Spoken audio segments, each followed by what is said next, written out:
Hello everyone, back to accounting class with me, Agatha. Video ini saya buat terutama untuk membantu mahasiswa semester awal berkaitan dengan accounting. Bisa jadi karena kemarin dari jurusan IPA kemudian masuk ke accounting, atau bisa jadi karena kurang paham mengenai accounting. Jadi pada video kali ini kita akan membahas mengenai akuntansi pengantar, yaitu berkaitan dengan pengertian dan sebagainya. Nah, tujuan dari pembelajaran di video kali ini adalah mahasiswa itu dapat menjelaskan pengertian atau konsep dasar akuntansi, kemudian mahasiswa dapat mengidentifikasi pengguna informasi keuangan, dan yang terakhir adalah mahasiswa dapat mencatat transaksi dengan sistem debit dan kredit berdasarkan persamaan dasar akuntansi. Untuk memulai ya, what is accounting? Kalau kita belajar mengenai accounting ya, mahasiswa semester awal gitu baru masuk ke prodi atau program studi akuntansi murni, entah pendidikan akuntansi gitu ya, harus paham mengenai apa sih yang dimaksud dengan akuntansi. Kalau kita bicarakan mengenai akuntansi, mungkin yang ada di benak Anda sekalian ya, bisa jadi all about money gitu kan, all about debt, all about count, menghitung, kemudian perekonomian, kemudian berkaitan dengan keuangan, sebagainya. Nah, akuntansi sendiri itu merupakan proses. Jadi proses identify. Kita mengidentifikasi, kemudian mengukur, kemudian melaporkan. Apa sih yang diidentifikasi? Nah, yang kita identifikasi, yang kita ukur dan kita laporkan itu hanya yang berkaitan dengan kegiatan ekonomi yang terjadi di suatu perusahaan. Ketika kegiatan itu tidak bersinggungan atau bukan kegiatan ekonomi, misalnya atasan memberikan memo gitu ya untuk mengadakan rapat kepada bawahannya, itu bukan termasuk dalam kegiatan ekonomi, sehingga tidak perlu kita jurnal, tidak perlu kita masukkan ke dalam proses accounting. Proses accounting ini hanya yang berkaitan dengan kegiatan ekonomi. Misalnya saja penjualan, kemudian pembelian, kemudian ketika perusahaan itu sendiri membuat laporan keuangan. Nah, dari kegiatan ekonomi ini setelah dilaporkan, itu untuk penilaian dan pengambilan keputusan. Pengambilan keputusan ini dilakukan oleh dua pengguna, yaitu pihak internal dan pihak eksternal. Pihak internal kita bagi ke dalam bagi si manajemen gitu ya. Untuk manajemen suatu perusahaan, yang namanya informasi akuntansi itu digunakan untuk memanage perusahaan itu, untuk mengontrol perusahaan itu ya. Jadi bagaimana perusahaan ini berjalan secara dengan baik dalam satu periode. Kemudian bagi pemilik tentu saja ingin tahu posisi keuangan di dalam suatu perusahaannya itu seperti apa. Kemudian bagi karyawan, tentu saja kalau karyawan kan merasa tenang apabila perusahaannya memiliki banyak laba, kemudian menghasilkan uang yang banyak, sehingga bagi karyawan hal ini, informasi ini masuk ke dalam sangat penting untuk diperhatikan oleh karyawan itu sendiri. Nah, kita beralih ke pihak eksternal. Pihak eksternal ini ada investor. Investor itu ketika memilih saya harus menginvestasikan uang saya atau tidak itu ke perusahaan. Kemudian penting tidaknya seberapa banyak saya harus invest ke perusahaan ini. Kemudian bagi kreditur atau bagi orang yang akan meminjamkan uang kepada perusahaan kan harus tahu gitu letak posisi keuangan atau informasi akuntansi, sehingga tahu perusahaan ini kira-kira mampu tidak untuk membayar pinjamannya, mampu tidak untuk mengembalikan pinjamannya, mampu tidak untuk menjalankan perusahaan ini selama periode. Kemudian bagi pemerintah ini khususnya berkaitan dengan pajak ya. Jadi berapa pajak yang harus dibayarkan oleh si perusahaan ini ketika perusahaan mengalami laba atau ketika perusahaan menghasilkan pendapatannya sekian gitu. Jadi bagi pemerintah ini penting untuk terutama dalam hal identifikasi pajak. Selanjutnya ada yang namanya profesi akuntansi. Nah, mungkin Anda sekalian ada yang ingin ya menjadi akuntan. Profesi akuntansi ini dibagi menjadi 4 klasifikasi, yaitu ada akuntan publik, kemudian akuntan pendidik, akuntan pemerintah, dan akuntansi internal. Akuntan publik adalah orang yang memberikan services atau pelayanan akuntansi secara umum kepada masyarakat.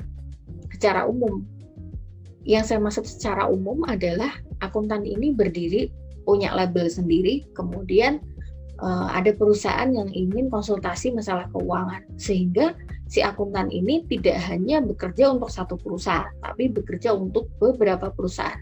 Makanya disebut akuntan publik, karena dia sifatnya public services. Kemudian ada akuntansi pendidik.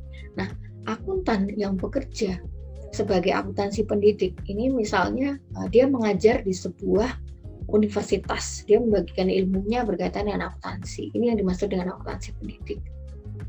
Selanjutnya adalah akuntansi pemerintah.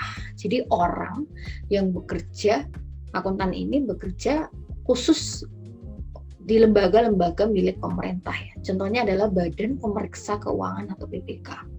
Yang selanjutnya adalah akuntansi internal. Nah, ini yang saya maksud bedanya ya dengan akuntan publik. Kalau akuntan publik kan dia public services, memberikan pelayanan kepada beberapa perusahaan. Sedangkan akuntansi internal, dia hanya bekerja untuk satu perusahaan saja. Misalnya dia bekerja di perusahaan Nisin, akuntan di Nisin ya, Nisin Company. Nah, dia hanya bekerja di Nisin Company. Atau ketika dia bekerja di Sosro. Nah, seperti itu. Maksud saya, dia hanya bekerja di satu perusahaan saja. Kita lanjut kepada struktur dasar akuntansi. Kita bagi ya menjadi beberapa tahapan. Tahap yang paling awal adalah pencatatan dan penggolongan. Nah, ini kita awali dari bukti transaksi. Kalau ada bukti transaksi, ya contohnya aja ada kwitansi, faktur, dan sebagainya. Kemudian kita catat ke jurnal, kemudian kita posting ke buku besar. Ini adalah tahapan-tahapan dalam struktur dasar akuntansi. Nanti kita akan pelajari one by one di video selanjutnya. Kemudian ada tahap pengiktisaran, yaitu menyusun neraca saldo. Setelah neraca saldo ini kita susun, kita lakukan yang namanya jurnal penyesuaian. Untuk apa jurnal penyesuaian ini dibuat? Yaitu untuk menyesuaikan kalau kita sewa tanah misalnya atau sewa gedung selama 1 tahun kan 12 bulan. Misalnya kita sudah pakai 10 bulan gitu kan, masih sisa 2 bulan uang kita, maka perlu kita sesuaikan laporan keuangannya supaya pada saat melakukan pelaporan itu menggambarkan keadaan yang sebenar-benarnya bahwa sewa ini sudah dipakai 10 bulan, kemudian masih ada 2 bulan. Kemudian kita buat yang namanya jurnal penutup. Setelah itu kita buat neraca saldo setelah penutupan, dan kemudian kita buat yang namanya jurnal pembalik. Nah, jurnal pembalik ini fungsinya adalah untuk mengenolkan saldo supaya di awal periode itu bisa mulai lagi.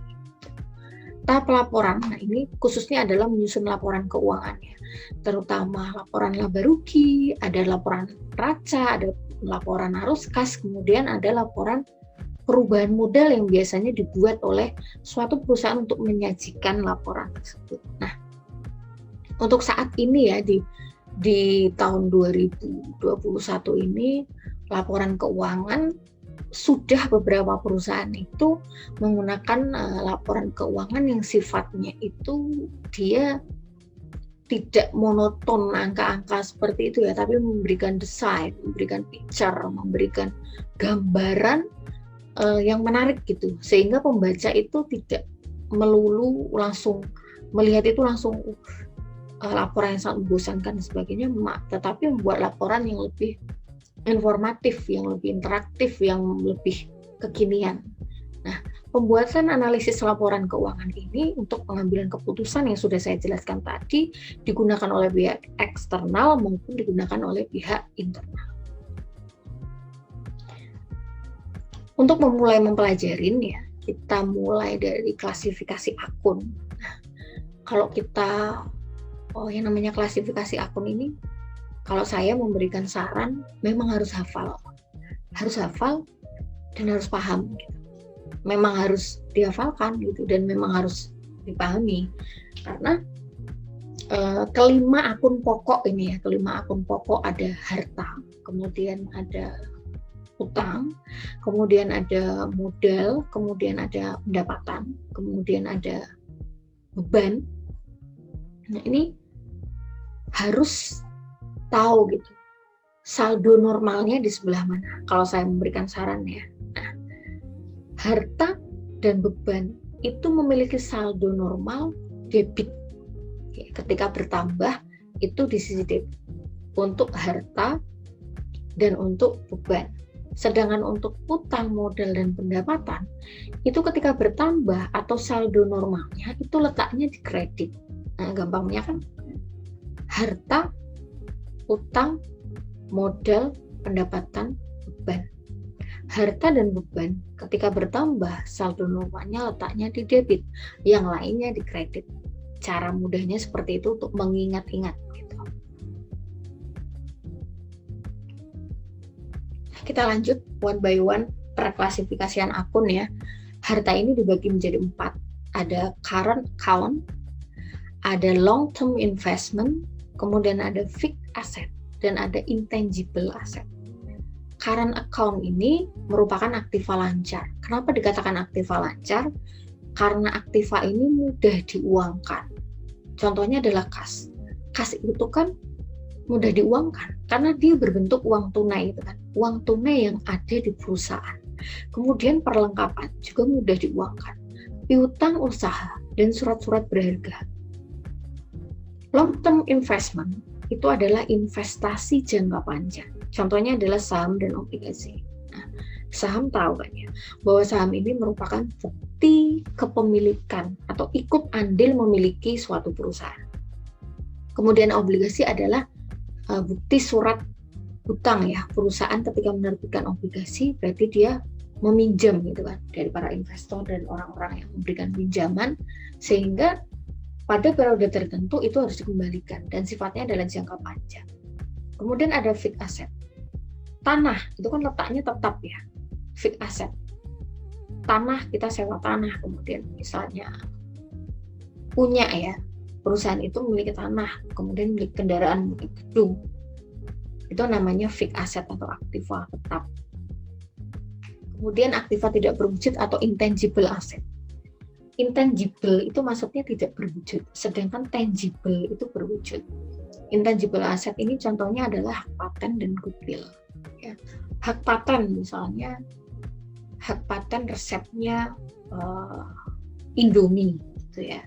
Kemudian hak paten dari logo Wing, logo Panasonic dan sebagainya. Goodwill itu adalah nama baik yang dimiliki perusahaan. Ya. Misalnya sudah punya AirAsia, kemudian banyak sekali, ada Garuda dan sebagainya. Entah itu perusahaan jasa, entah itu perusahaan dagang. Nah, kita lanjut ke klasifikasi akun utang. Ini ada current liability dan ada long term liability. Current liability ini bisa juga disebut dengan utang jangka pendek karena sifatnya kurang dari 1 tahun. Sedangkan utang jangka panjang itu sifatnya lebih daripada 1 tahun. Utang jangka pendek ini contohnya adalah utang usaha, kemudian utang gaji. Kenapa utang gaji ini masuk jangka pendek? Karena rata-rata ya, sistem penggajian di suatu perusahaan, karyawan itu digaji 1 bulan penggajian, kemudian bulan berikutnya dan bulan berikutnya, kemudian bayar misalnya utang listrik. Nah, seperti itu kan harus dalam 1 periode itu selesai. Sedangkan utang jangka panjang ini pelunasannya itu lebih dari 1 tahun atau lebih lama. Contohnya adalah utang obligasi. Nah, kita lanjut ke modal. Modal ini merupakan bagian hak pemilik terhadap kekayaan perusahaan. Nah, modal ini dipengaruhi oleh 4 hal. Yang pertama adalah penyetoran modal. Ini dilakukan oleh pemilik perusahaan. Ketika pemilik perusahaan itu menyetorkan modal, entah berupa uang atau entah berupa peralatan, entah berupa perlengkapan kepada perusahaan, maka otomatis modalnya akan bertambah. Kemudian pendapatan. Jadi dari hasil operasional ya. Dari hasil operasional suatu perusahaan kan perusahaan mendapatkan pendapatan. Nah, pendapatan ini juga bisa menambah modal. Berbeda dengan beban, kalau beban ketika kita bayar beban sewa, beban listrik, kemudian ada beban gaji dan sebagainya, justru beban ini malah mengurangi modal dan privé. Hal keempat yang mempengaruhi modal adalah privé. Privé ini merupakan pengambilan uang ya oleh si pemilik perusahaan ini untuk kepentingan pribadi, entah untuk anaknya sekolah atau untuk pengobatan atau untuk biaya pendidikan dan sebagainya yang dilakukan oleh pemilik perusahaan. Ya, mengambil uang berarti itu privé, dan privé ini sifatnya dia mengurangi modal. Nah, kita lanjut kepada klasifikasi akun pendapatan. Pendapatan ini merupakan hasil yang diterima perusahaan dari hasil operasionalnya. Jadi ketika perusahaan melakukan operasional, contohnya kita berbicara mengenai perusahaan jasa penerbangan, ya kan? Kalau jasa penerbangan, contohnya AirAsia, itu kan yang dijual flight ya, yang dijual adalah tempat duduk penerbangan gitu. Ketika kita akan flight dari Jogja ke Jakarta atau Jakarta ke Papua atau Papua ke Sumatera dan sebagainya, itu kan perusahaan si AirAsia ini telah melakukan penerbangan gitu kan dengan beberapa jumlah penumpang, misalnya 200 atau 250. Nah, dari si penumpang ini membayar, itu si perusahaan atau si AirAsia ini mendapatkan income dari jasa services. Tetapi si perusahaan AirAsia ini kan juga biasanya kalau di pesawat kan jual juga yang namanya merchandise ya. Kita jual merchandise, entah itu minum, entah itu makan. Nah, itu juga termasuk dalam income atau dari hasil operasional dari suatu perusahaan. Nah, kita lanjut ke beban. Kenapa saya memilih picture ada orang mengangkat barbel? Karena bagi perusahaan beban ini adalah tanggungan ya, yang harus segera diselesaikan, dan beban ini memang mengeluarkan biaya yang cukup banyak atau biaya yang dikeluarkan perusahaan itu untuk operasional perusahaan selama satu periode. Contohnya adalah beban gaji, beban sewa, ada beban listrik dan sebagainya. Kemudian kita lanjut ke persamaan dasar akuntansi. Nah, tadi klasifikasi akun sudah ya, sudah saya jelaskan. Harta dibagi jadi 4, kemudian utang dibagi menjadi 2, modal ada 4 hal yang mempengaruhi ya, pendapatan, dan yang terakhir tadi adalah beban. Kita masuk ke persamaan dasar akuntansi. Nah, persamaan dasar akuntansi ini bahwa setiap transaksi itu yang terjadi dalam suatu perusahaan itu dicatat dengan menggunakan sistem berpasangan dan menggunakan prinsip keseimbangan antara aktiva dan pasiva. Aktiva ini sama dengan pasiva, atau harta itu sama dengan utang ditambah dengan modal. Nah, ini harus diingat-ingat, harus dihafal, harus diketahui, harus dipahami. Bahwa untuk lanjut ke penjurnalan ya, di tahap selanjutnya, bisa jadi saya buat di video selanjutnya tentang penjurnalan, maka kita harus paham dulu persamaan dasar dari akuntansi. Nah, persamaan dasar dari akuntansi perlu diingat bahwa harta itu sama dengan utang ditambah modal. Oke, kita langsung ke contoh soalnya. Apabila pemilik itu melakukan setoran modal, pemilik perusahaan ya, misalnya Tuan Vincenzo gitu ya, melakukan setoran modal 20 juta itu kepada perusahaannya, perusahaan Kopiko misalnya, maka persamaan dasarnya akan seperti apa? Berpengaruh ke hal apa? 20 juta ini ketika si pemilik itu melakukan setoran tadi, maka yang bertambah adalah si modal. Kemudian apalagi yang akan bertambah setelah modal? Yaitu harta. Jadi kan tadi harus seimbang ya. Harta itu sama dengan utang plus modal. Nah, kita perhatikan di bagian pembahasan ini, hartanya tadi ketika si pemilik melakukan setoran itu bertambah 20 juta. Sedangkan utangnya 0 atau tetap, jadi tidak berpengaruh. Kemudian modalnya bertambah. Maka harus balance, harus seimbang, harus berpasangan, bahwa di sebelah kiri harta 20 juta, di sebelah kanan modal juga 20 juta. Jadi balance antara sebelah kiri dan sebelah kanan, antara aktiva dengan pasiva. Nah, kita lanjut contoh soal yang selanjutnya. Nah, ini contohnya pembelian peralatan kantor 10 juta. Nah, tadi ya perusahaannya Kopiko itu beli peralatan 10 juta, tetapi secara kredit, maka akan berpengaruh kepada persamaan dasar akuntansinya seperti apa. Kalau beli peralatan, tentu saja peralatannya bertambah. Nah, peralatan itu masuk ke dalam harta, maka hartanya bertambah. Kalau kita beli secara kredit, maka utangnya bertambah. Bagaimana dengan modal? Nah, modal itu hanya dipengaruhi oleh 4 tadi. Setoran, prive, ya kan? Kemudian beban, ya kan? Nah, ini masuk enggak kalau kita beli secara kredit? Tidak toh, berarti modalnya tetap. Harta, utang plus modal. Berarti peralatan kantor nambah 10 juta, kemudian utangnya juga nambah 10 juta, sedangkan modalnya tetap, ya kan? Karena pembelian secara kredit itu tidak mempengaruhi modal, ya. Oke, nah ini kenapa saya memberikan share screen Go Accounting. Jadi saya memberikan saran. Nah ini ada satu aplikasi yang saya buat gitu ya, berkaitan dengan akuntansi. Judul aplikasinya adalah Go Accounting. Anda sekalian bisa download di Play Store. Kalau tidak salah hanya sebesar 20 mega. Gratis, mumpung masih gratis. 20 mega. Kecil ya untuk ukuran memori handphone, segitu kecil. Nah, itu bisa di-download Go Accounting. Ini dalamnya banyak sekali. Jadi di sana saya melampirkan materi akuntansi perusahaan dagang, kemudian ada Anda juga kalau sudah pakai bisa mengasah kemampuan ya, seberapa paham atau sudah sampai mana sih tingkat kemampuan dalam menjurnal dan dalam mengerjakan soal accounting. Di situ juga ada dalam berbentuk game gitu ya soal-soalnya. Itu seru sekali karena pembelajaran di era sekarang itu kan membutuhkan yang namanya video, aplikasi dan sebagainya. Jadi itu saya sarankan belajar di situ, bisa offline, online juga bisa. Pas offline juga masih bisa dipakai aplikasinya, bisa belajar kapan aja dan di mana aja. Oke, sekian penjelasan dari saya ya. Sampai jumpa di video pembelajaran selanjutnya.